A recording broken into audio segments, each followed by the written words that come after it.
Hello there guys, and welcome to this review of the Mattel 2018 Legacy Collection Lost World Jurassic Park Velociraptor. So without further ado, let's get into it. First up, the pose. So the kind of default pose of this figure is leaning down with its tail kind of shooting straight up. I think to kind of help counterbalance it in a way. The legs only move forward and they only move with each other because of its gimmick, which I will show you in a second. The arm can move back and forth like that, as well as the fact that the arm is rather movable and kind of made of a softer plastic, but at the same time doesn't really feel like it's going to break unless you're like, you know, shaking it all about. I feel completely fine moving it like this. I don't feel like it's gonna break doing any of this stuff. And then the arm can also move outwards like that, move forward and back, out, all that kind of stuff. The head has some articulation as well. It can move down about that far and up about that far. That's as far as it'll go up. It can move left, and then, you know, right, and then backwards, and all that stuff. It's not on a ball joint, however. It's kind of on, I think it's called a universal swivel, but I'm not entirely sure. And then the mouth is also articulated, so you can move it open, and then close it. And then open, then close it, like that. And yeah, there's not really too much else to say about the pose. It's just kind of leaning down, and you know, you can make it as dynamic as you want, but overall, it's kind of more of a neutral figure overall. It's not something that you can have in a super dynamic, active pose, unless you maybe do that, but that just looks like it's roaring at something. You can't have it like attacking something all that well, unless you have it, of course, you know, on top of something, you know. And now we've scooped back here to witness this figure's gimmick. This figure bends down. Let me move his arm out of the way. He bends down, and then he leaps forward like so. Now, it should be noted that there is a technique to doing this in order to get maximum leap distance. So, you see this kind of bump right here, right behind his shoulders? You put your finger right there on top of that. You bend him down, and then instead of lifting up like that, you don't do that. Because what happens is when he's lifting up, that has your finger in contact with his back for a longer period of time, which kills his momentum. What you want to do is pull this way, like horizontally-ish towards his tail. This will keep your finger on his back for a much shorter amount of time and will give him much farther bounce distance. If I pull upwards, as you can see, he doesn't go all that far. But if I pull backwards like this, he goes much farther, and he can go fairly far-ish. We'll have a ruler here, so that way we can measure it. So we're gonna bend him down. There, he landed at about 8 to 9 inches, and then, as you can see before, I've gone into like 11. So he can go a good almost a foot if you bounce him correctly. So, overall for the pose, I'm gonna give him a 7 out of 10. It's not a super incredible pose, but it definitely is quite nice. But again, it's nothing like super special, and you can't really get it overly active. Though, you know, sometimes you just want more of a calm figure on your shelf. Next up, the detail. Now, most of this figure's detail is on his head. Look at that head. Look at all those folds. Look at the folds under the eye, all this little scales. Look at the top of the head with all those glorious individually sculpted scales. That really just looks absolutely incredible. This head is my favorite part of this whole figure's detail. The rest of it past there kind of gets a little lackluster. here it's just kind of a bunch of wrinkles overall. There's no individually sculpted scales. It hasn't been treated as well as this thing's head has been treated. And when we look inside the mouth, I mean, there's kind of some detail, but like the teeth aren't really even individually sculpted. They're just kind of all meshed together. The mouth itself, the tongue is just kind of part of the teeth in a way. There is some, however, some texturing on the roof of the mouth, if I can get the camera to focus. There you go. So I mean, it's there, but most of it's on the head. It really is a gorgeous head. If they had done the rest of the figure the way they've done that head, this would have made this figure even better. So overall for the detail, I'm going to give him a 6 out of 10. This head has been done magnificently, but the rest of the body has just kind of almost been overlooked. It doesn't have all that much detail in it. I mean, it has some folds and everything, but it hasn't been treated as well as the head by any means. I have seen, again, like I've said, I think for the Stygian Moloch review, I can't remember, I've seen much better detail than this thing has. Next up, the paint job. Again, one thing I just feel you cannot complain about these Mattel figures is their paint job, at least on the ones I have gotten. This paint job is just incredible. It really does represent the Lost World Raptor. I mean, maybe not exactly, but, you know, definitely close enough that when you see it, you're like, that's the Lost World Raptor right there. And with all the kind of fades from the orange to the lighter color, with all those everywhere, it really looks very nice. Now, granted, they probably just took a spray painter right over the top, and that's how they got it. But that doesn't deny the fact that it looks nice.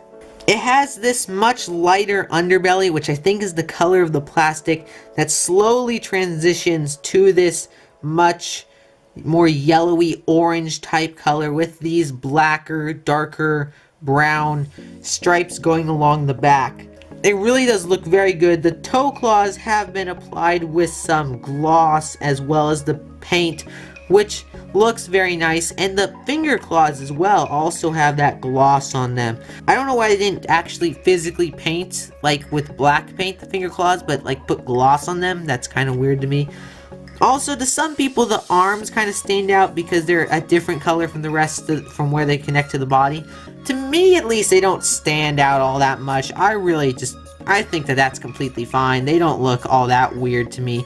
I would have liked it if the claws were painted, but other than that, again, the head has been very nicely applied with this nice kind of brown streak from the eye going all the way along the snout, with this yellow eye with the very cat-like pupil like the Velociraptors in the movie have.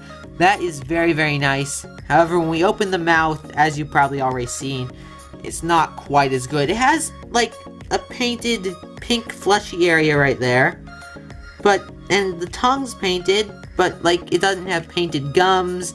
The teeth aren't painted, they're just the color of the plastic. The roof of its mouth isn't painted. Kind of the back of the throat isn't all that painted. It's really, the mouth has been kind of a bit more ignored.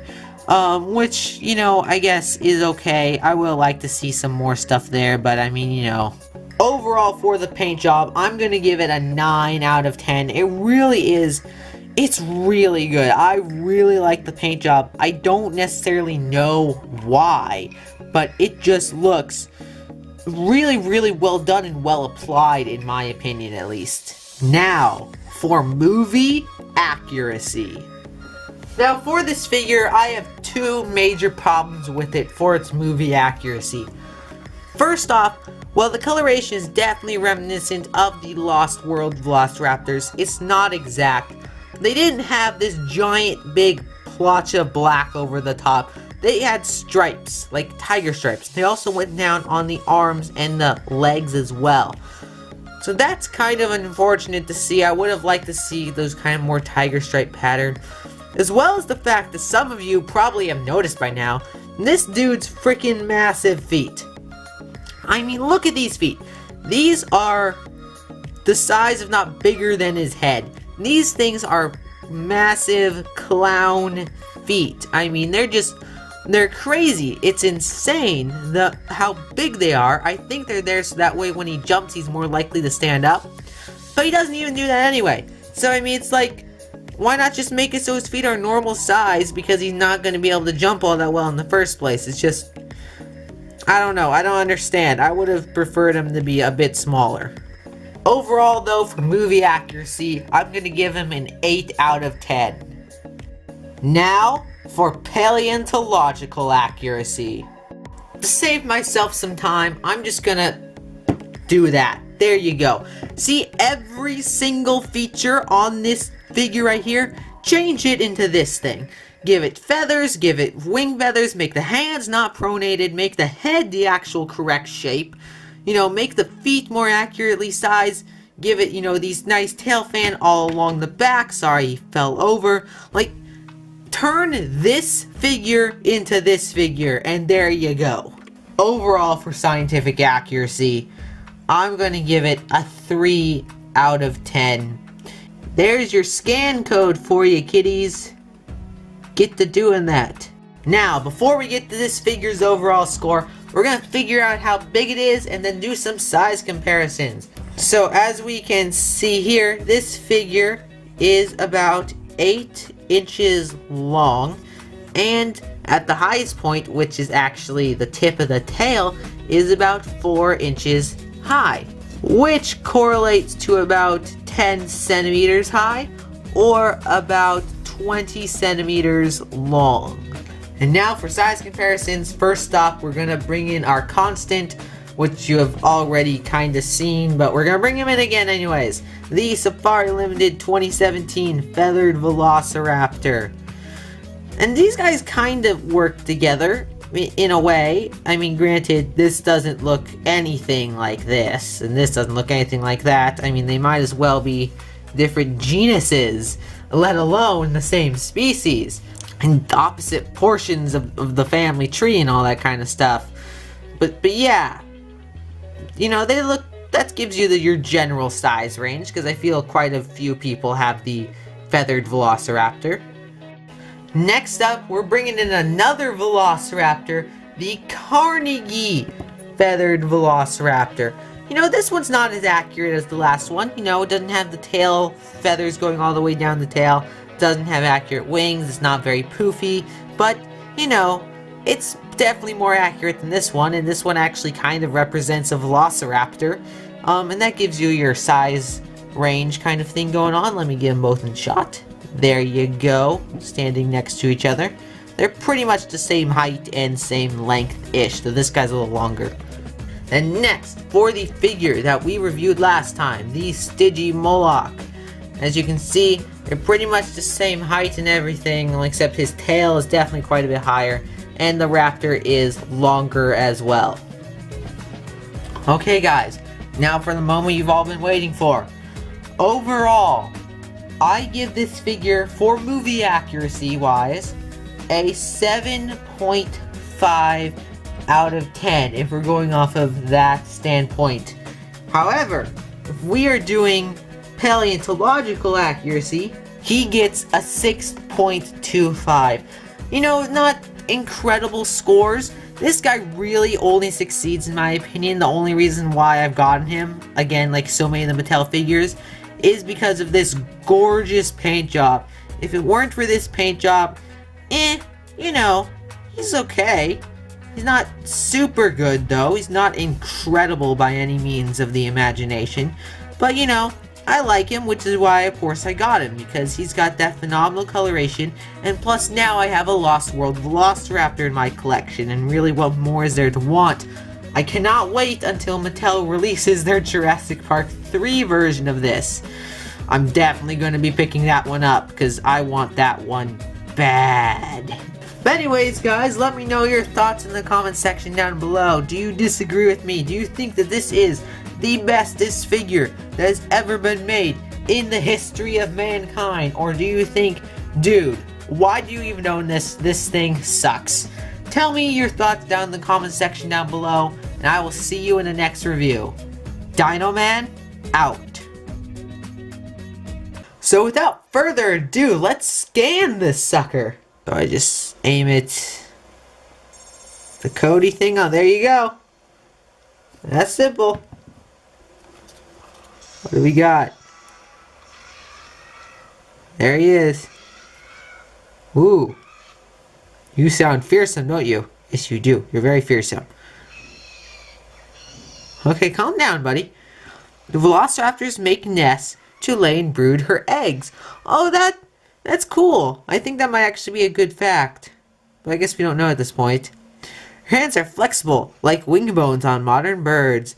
And I don't know if they're that flexible. I mean, like, they can't do what our wrists can do. I mean, they can just kind of, like, bend in and out like that.